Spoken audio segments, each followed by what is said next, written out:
Olá, bem-vindo ao Simprocast, o podcast do Simpro. Eu sou a Aline Bertoldo e hoje nós iremos falar sobre um assunto importante para toda a sociedade.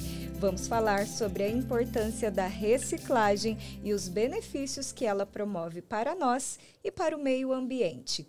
E para falar sobre esse assunto, eu recebo aqui o nosso convidado especial de hoje, que é o professor Murilo Bernardi Rodrigues. Murilo, ele é biólogo, ele tem especialização em gestão ambiental, é professor de biologia, ciências e iniciação científica há 17 anos. Também é orientador de projetos e pesquisa para jovens da educação básica, levando-os a participar de inúmeras mostras e feiras científicas Brasil afora. E, além disso, há 6 anos, o Murilo é coordenador do Ensino Fundamental 2 no Colégio Londrinense. Bem-vindo, Murilo. Muito obrigada pela sua participação aqui hoje. É um assunto relevante, né, que nós iremos tratar. Parabéns pelo seu currículo e pela sua missão como professor. E comece falando para a gente sobre, então, qual é a importância da reciclagem. É uma pergunta ampla, né? Tenta responder essa para a gente. Bastante. Boa tarde, então, Lini. Obrigado pelo convite.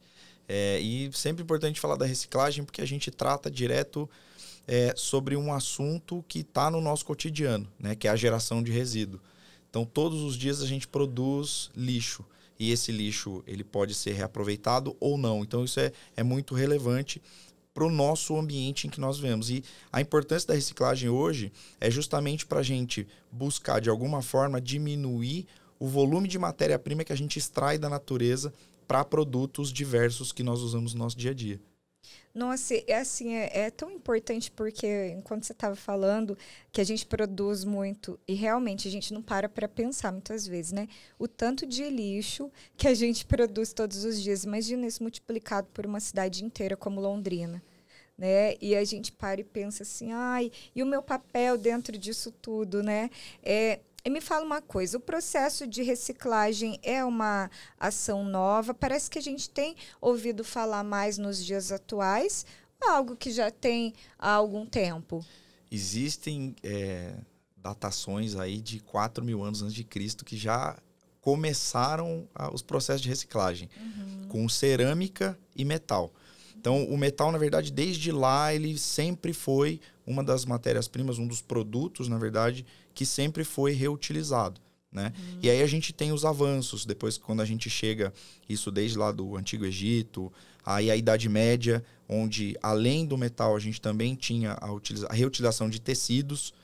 E aí, quando isso mudou realmente, né? Começou uma mudança mais drástica ali na primeira Revolução Industrial, quando a gente tem um aumento do volume de produção, e aí começa aquela preocupação, a gente está produzindo tanto, isso vai para onde? Né? O que a gente vai fazer com isso? E aí é quando começaram os primeiros lixões, né, a céu aberto, e aí que depois, hoje, a gente tem os aterros sanitários, que existe toda uma regulação para manter esse lixo, mas é bastante antigo. E a legislação em si, ela só passou a ser vigente, ou melhor estudada ali depois da década de 70. Né, que foi quando começou alguns lugares na Europa, aqui na América do Norte, quando começou essa preocupação de vamos separar e vamos começar a organizar esse lixo todo, o que a gente vai fazer com eles. Então, a partir dali, a gente começa a ter uma preocupação maior, e aí quando começaram a entrar as legislações realmente para trabalhar com esse resíduo, o que nós vamos fazer, o que é possível fazer. Então, e aí isso começou a variar, e hoje a gente tem esse aumento por conta do volume. Aí você comentou a questão da produção de lixo. Existem estudos que mostram que a média de produção de cada pessoa hoje no Brasil é de uma média de 340 quilos por ano, por pessoa. Se a gente colocar aí a população de mais de 200 milhões, dá mais de 80 milhões de toneladas de lixo produzido. Né? Então, aí a gente precisa se preocupar realmente para onde vai tudo isso. Né? Então, por isso, essa importância muito grande da reciclagem. Você comentou sobre legislação. O poder público tem participado criando leis específicas que obrigam, forçam o processo de reciclagem ou não? Como é que é? Essa questão da obrigatoriedade em si não é comum. Né? Existem legislações que mostram a importância da reciclagem. Então, assim, é obrigatório fazer a separação. Mas hoje, para a população em si, né? Se a gente for pensar numa coleta de lixo de um município, não existe algo assim, um condomínio, um bairro ou uma pessoa em si vai sofrer uma penalidade caso não faça a separação, né? E aí a gente vê que, não creio que seja só por isso, mas essa não preocupação das pessoas com a separação ainda é muito constante, né? Essa mistura de lixo orgânico com lixo reciclável, então isso é bastante preocupante. Na sua opinião, deveria ter uma penalidade? Eu acredito que sim, ou uma penalidade ou benefícios, né? Para quem conseguir comprovar ali, ou demonstrar, enfim, de alguma forma, que faz a separação de uma maneira correta, ele ter um benefício em relação a um determinado imposto, por exemplo. Né? Bacana. Ou, um incentivo, né? Eu acho que isso é mais positivo, às vezes, do que uma punição propriamente dita. Você vai ser multado se você não fizer, mas você tem um determinado benefício. Né? Eu acredito que isso movimentaria de uma forma melhor essa organização. Entendi. E vocês que trabalham assim mais ligados nessa área, tem um quantitativo assim, uma porcentagem mais ou menos do tanto de pessoas em questão de cidade ou país que realmente separam? Olha, o que eu tenho de ideia é a quantidade de reciclagem que ocorre no Brasil hoje, que gira em torno de 4% de todo esse lixo produzido. 4% é reciclado. Muito pouco, né? Baixíssimo, né? E aí, quando a gente olha outros países, a gente tem a Alemanha como o primeiro, né, lugar nesse ranking, vamos dizer assim. Então, a Alemanha, 60% do lixo produzido é reciclado. Nossa! Aí depois a gente tem, eu sei que a Áustria, a Eslovênia, a Bélgica, são países que vêm logo em sequência com 58%, 59%. Né, dentro desse ranking. Então, assim, são países que também têm uma preocupação muito grande. Né? O que a gente nota nesse sentido é que o Brasil, por exemplo, é o primeiro lugar em reciclagem de latinhas de alumínio.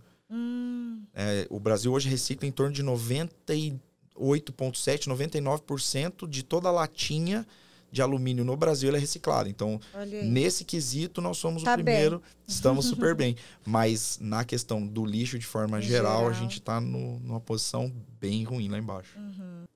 Murilo, e me fala uma coisa, todos os resíduos que a gente produz podem ser reciclados? Não. Né? A gente tem, claro que, né, a parte orgânica, que é possível fazer compostagem. Eu vou transformar ali em adubo, por exemplo, para uma determinada utilização dentro do meio de cultivo ali da agricultura. Mas nem todo lixo que às vezes a gente pensa, eu posso reciclar, depende. Depende do quê? Depende do contaminante que eu tenho ali, né? Então, sei lá, um frasco de medicamento. Se eu tive, por exemplo, extravasou ali o líquido, molhou aquela caixa, eu vou deixar secar. Não é porque às vezes secou que ele não está contaminado. Né? E essa contaminação, ela pode influenciar tanto a questão das pessoas que separam o lixo, quanto danificam a máquina, quanto não tornar o novo produto viável, ou para venda ou para utilização. Então depende. O papel, por exemplo, dependendo da forma de contaminação que ele está. E quando eu digo contaminação, não significa que é algo negativo. Pode ser, você limpou a boca com aquele papel e jogou no reciclável. E você tem um montante muito grande desse tipo de resíduo ali, você vai produzir um outro papel. Ele vai ter danos, ele pode ficar quebradiço, ele pode ficar com uma textura que não é ideal para a utilização final, que seria a ideia dele. Então, isso depende muito. Um outro fator que depende é a questão econômica. É viável ou não é viável? Porque alguns tipos de resíduo, ele vai ter alguns compostos químicos muito específicos. E para fazer a separação disso, ele é muito custoso. Então, você envolve a questão econômica. E às vezes não é viável que ele seja reciclado. Então, isso depende muito. E você consegue dar para a gente um exemplo dessa transformação? O plástico, por exemplo, ele usado, ele pode se transformar no quê? Então, é muito legal, né? Principalmente quando a gente fala de plástico e vidro, porque a gente tem uma possibilidade muito grande para ambos os resíduos. Então, eu posso transformar em outras embalagens, seja para armazenamento de alimento, frascos de medicamento, embalagens em geral. É possível transformar, por exemplo, em isolante acústico. Então, dentro de um ambiente, você consegue utilizar esse próprio plástico, né, ou o papel em si, para esse fim. Né? Eu vou criar um ambiente com isolamento acústico. Então, outros materiais escolares, por exemplo, né, a gente tem... Hoje a gente já não vê tanto, mas algum tempo atrás foi muito comum um período ter muito material reciclável. E aí eu acredito que pelo custo ser mais alto do que um papel comum, ele deixou de ser tão vantajoso economicamente, eles passaram a produzir outros tipos de materiais. Mas ele tem sim um potencial muito grande, né? Tanto o papel quanto o plástico, enfim, e o vidro. E o vidro? Você falou mais especificamente sobre o plástico, né? E o vidro? O vidro, assim, é até complicado para a gente dentro de casa, o descarte também, né?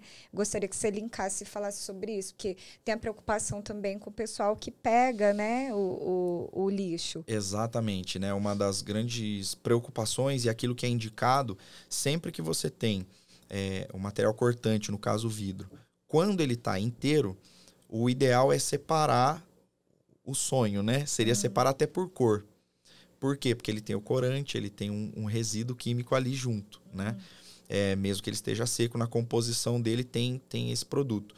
Mas, como não acontece, não é algo comum, então separar as garrafas ou os frascos de vidro em diferentes ambientes dos outros, e quando ele está cortado ou quebrado, né, enfim, em caixas. Então você vai colocar em um outro recipiente lacrado e de preferência identificado. Escrever mesmo. Isso, vidro quebrado ou só colocar vidro. Porque aí quando as pessoas que vão separar esse material tiverem o contato, eu sei que tem vidro e que provavelmente ele está quebrado porque ele está lacrado.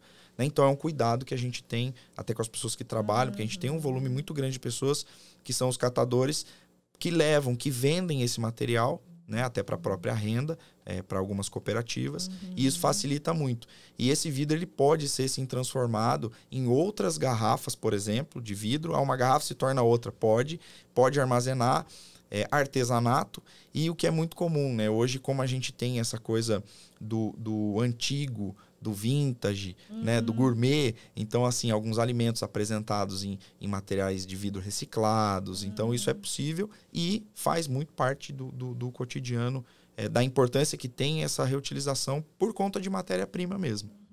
Você acredita que atualmente tem se nascido novas empresas, pessoas que estão apostando, investindo na reciclagem em relação ao comércio mesmo?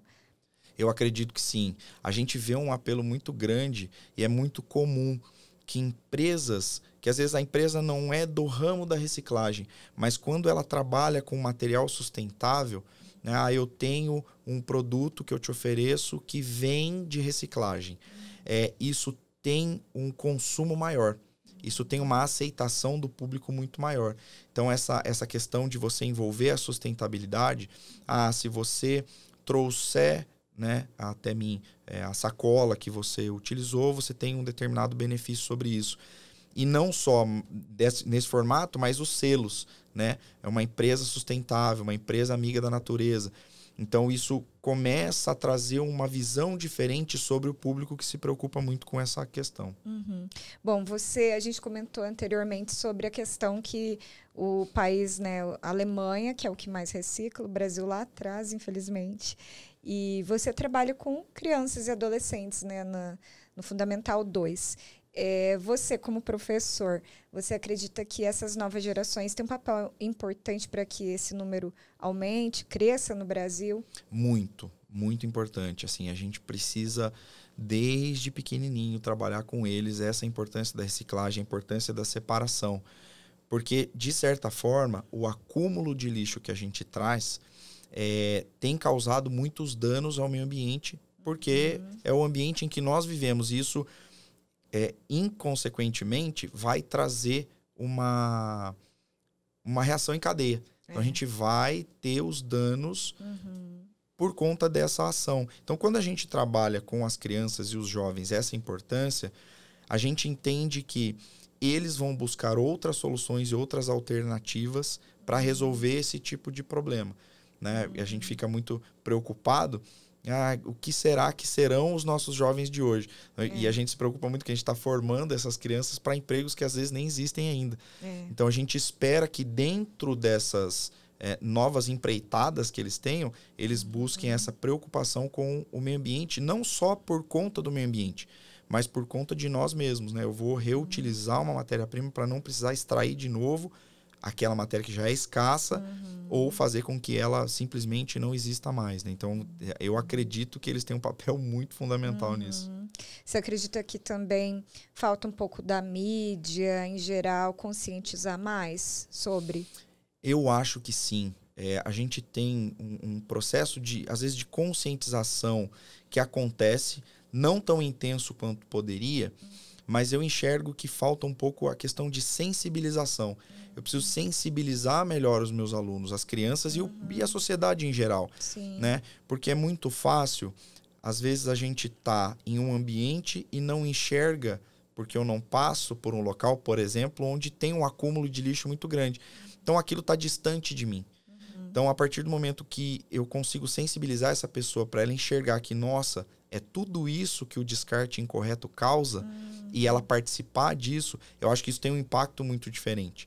Né? Então, eu acho importante, sim, a gente ter um apelo da mídia para que a gente torne as pessoas mais sensíveis a esse contexto. Murilo, e existem hoje várias cooperativas que trabalham com o processo desse lixo todo e, inclusive, a geração de empregos, né? Isso é muito legal, porque assim, tem algumas empresas que já fazem esse processo, né, de tratamento do lixo, separação do lixo e a reciclagem desde 1995, 96. E o que foi legal? A partir de 2001, 2000, eles começaram a trazer pessoas, empregar pessoas e trazer colaboradores das comunidades de diversas regiões para participar desse processo. Então, a importância de nós separarmos todo esse lixo é porque quando ele chegar para a cooperativa, a mão de obra que eles têm, eles vão ganhar tempo para o processo de reciclagem e menos tempo para separação do resíduo. Porque toda vez que eu colocar, por exemplo, um papel que está correto ali, descartado de forma ideal, como é esperado, junto com outro que está contaminado, eles vão ter o trabalho de avaliar se aquele papel pode ou não ser usado, separar para daí dar sequência. Então a gente agiliza e otimiza esse tempo esse processo de reciclagem também. Então, assim, para a pessoa que é leiga, aquela pessoa que joga tudo misturado, tudo junto, e até hoje viveu fazendo isso, agindo dessa forma, qual o primeiro passo, assim? Como que ela aprende? Como que ela faz para se capacitar para começar a mudar? O ideal, primeiro momento, né? Sempre jogou tudo junto. Separar papel, metal, alumínio, vidro em um tipo de lixeira. O material que a gente chama de rejeito, né? Que são os papéis. Sujou a mesa, eu limpei com um papel, com guardanapo. Esse papel já não pode mais ser reciclado porque ele está contaminado. Então, eu já separo no rejeito, junto com matéria orgânica, né? Que hoje ele vai ser destinado de uma forma diferente, principalmente nos aterros sanitários.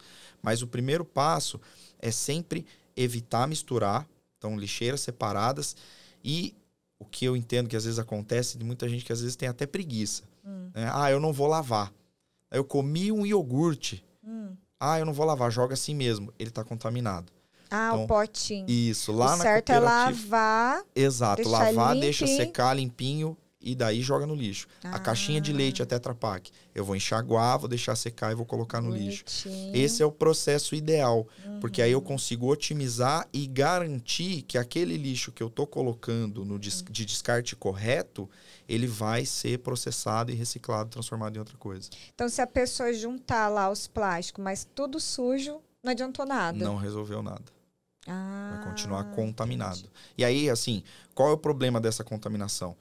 Primeiro que a gente tem a questão de saúde pública, que eu posso desde gerar mau odor para o trabalhador que está separando, como eu posso trazer algum tipo de doença. Porque toda vez que eu tenho um resíduo, principalmente um resíduo de alimento, eu posso ter proliferação de bactérias ou eu posso ter atração de insetos, que podem ser vetores de algum tipo de doença. Então, eu vou estar colocando aquele trabalhador na cooperativa em certo risco de contaminação. né? Claro que eles vão usar todos os EPIs necessários, mas isso não descarta essa possibilidade. Então, por isso a importância da gente separar corretamente. Entendi. Fazer essa higienização, que vai dar um pouco mais de trabalho, óbvio, né? Exato. Porém, a gente tem que pensar assim de forma empática, né? Pensar nas outras pessoas que estão ali e começar a fazer isso realmente. Isso. Esse é o passo mais importante. E tá. Para finalizar, eu sei que você é professor, né? Atua ali junto aos adolescentes no colégio londrinense, falou que já tem feito sua parte de conscientização, né? E em relação aos projetos de pesquisa que você desenvolve com os alunos, algum deles tem a ver com reciclagem? Nós temos diversos trabalhos que buscam, dentro, né, da realidade de cada aluno ali, pesquisas que resolvam alguns problemas ambientais. Entre eles acontece a reciclagem. Eu tenho um projeto esse ano que está em processo, né? Muito interessante nesse sentido, onde o grupo de alunas está incorporando plástico de garrafa PET em blocos de concreto. Então a ideia é substituir, né, uma parte da areia que vai constituir esse bloco pelo plástico. Então, isso pode trazer inúmeros benefícios. Então, eu posso ter uma redução de custo lá na questão do processamento dessa areia, para ela chegar de maneira ideal para ser misturada ali na produção do concreto.